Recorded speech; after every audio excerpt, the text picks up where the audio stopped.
मुंबई से बड़ी खबर। SRV hospital की ओर से ऑर्थोपेडिक उपचार के क्षेत्र में एक नई और अत्याधुनिक पहल की शुरुआत की जा रही है। अस्पताल में advanced robotic assisted joint replacement and mobility restoration programme का शुभारंभ किया गया है। इस तकनीक के जरिए जॉइंट रिप्लेसमेंट सर्जरी में अधिक सटीकता लाने और मरीजों की गतिशीलता को बेहतर बनाने पर जोर दिया जाएगा।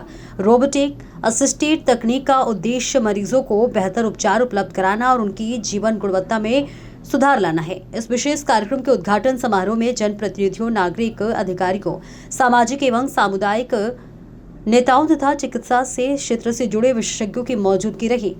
कार्यक्रम के मुख्य अतिथि कुर्ला विधानसभा क्षेत्र के विधायक श्री मंगेश कुदालकर कार्यक्रम में विशिष्ट अतिथि के रूप में मौजूद रहे। ये पहल मुंबई में आधुनिक ऑर्थोपेडिक उपचार और रोबोटिक तकनीक के क्षेत्र में एक महत्वपूर्ण कदम मानी जा रही है। एसआरवी हॉस्पिटल्स का उद्देश्य अत्याधुनिक तकनीक के माध्यम से मरीजों को बेहतर एवं सटीक उपचार उपलब्ध कराना है। आज आपल्या टिळकनगर चेंबूर विभागामध्ये एसआरवी हॉस्पिटलच्या माध्यमातून मला उपनगरामध्ये पहिला प्रथमच रोबोटिक मशीन ज्याची सर्जरी ही जी गुडघ्याची रिप्लेसमेंट असते, नी रिप्लेसमेंट, अत्यावश्यक जी काही ज्येष्ठ नागरिकांसाठी आवश्यक अशी बाब आहे ती आज एसआरवी हॉस्पिटलने उपलब्ध करून दिलेली आहे आणि त्याचं उद्घाटन समारंभ आज या ठिकाणी संपन्न झालेला आहे। आणि निश्चितच भावी ज्या काही पुढे शस्त्रक्रिया होणार आहेत एसआरवीच्या माध्यमातून त्या या रोबोटिक मशीनच्या द्वारे अधिकाधिक सुलभतेने आणि अधिकाधिक चांगला रिझल्ट हा त्याच्यातून येईल अशी अपेक्षा या रोबोटिक मशीनद्वारे आपल्याला व्यक्त करता येईल।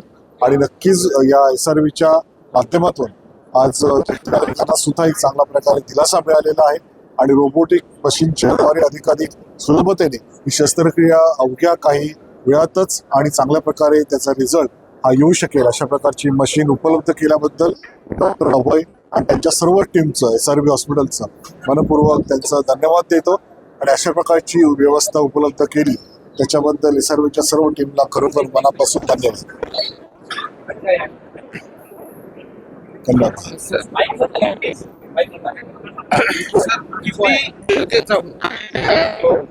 रोबोटिक आहे कारण स्थानिक जनतेला पण खूप गरजेचं आहे कारण की रोबोटिक सारख्या ऍडव्हान्स गोष्टी भेटल्या तर लोकांना वाटतं की मोठ्या हॉस्पिटलमध्ये, कॉर्पोरेट हॉस्पिटलमध्ये जावं लागेल, मग तिथे नंबर लागेल, मग त्याच्यानंतर खर्च वगैरे तो पण पूर्ण अफोर्ड व्हायला पाहिजे।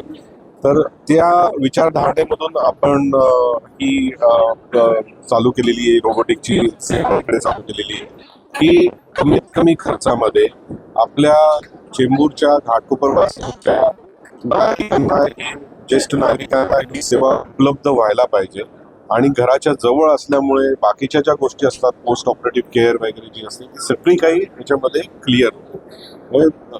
खूप ॲडव्हान्स टेक्नॉलॉजी आहे आणि असं नाही राहिलेलं आता की फक्त मोठ्या हॉस्पिटलमध्ये जाऊन तुम्हाला ह्या टेक्नॉलॉजीची उपलब्धता मिळेल। आता आपल्याकडे पण ही सगळी काही अवेलेबल आहे सेवा आणि मी नागरिकांना आवाहन करेल की कधी काही प्रॉब्लेम असेल तरी तुम्ही या। सगळी काही म्हणजे असं नाही की फक्त ऑपरेशनच तुम्हाला सल्ला दिला जाईल, तुम्हाला बाकीचे पण ऑप्शनल थेरपी जर त्यांना लागणार असतील तर त्याही आपल्याला देता येईल। तुमचे जेवढे ब्रांचेस आहेत सर्व ब्रांचेस मध्ये ही सुविधा उपलब्ध आहे? आपल्या 3 ब्रांचेस मध्ये ही सुविधा उपलब्ध आहे, 2 ब्रांचेस मध्ये अजून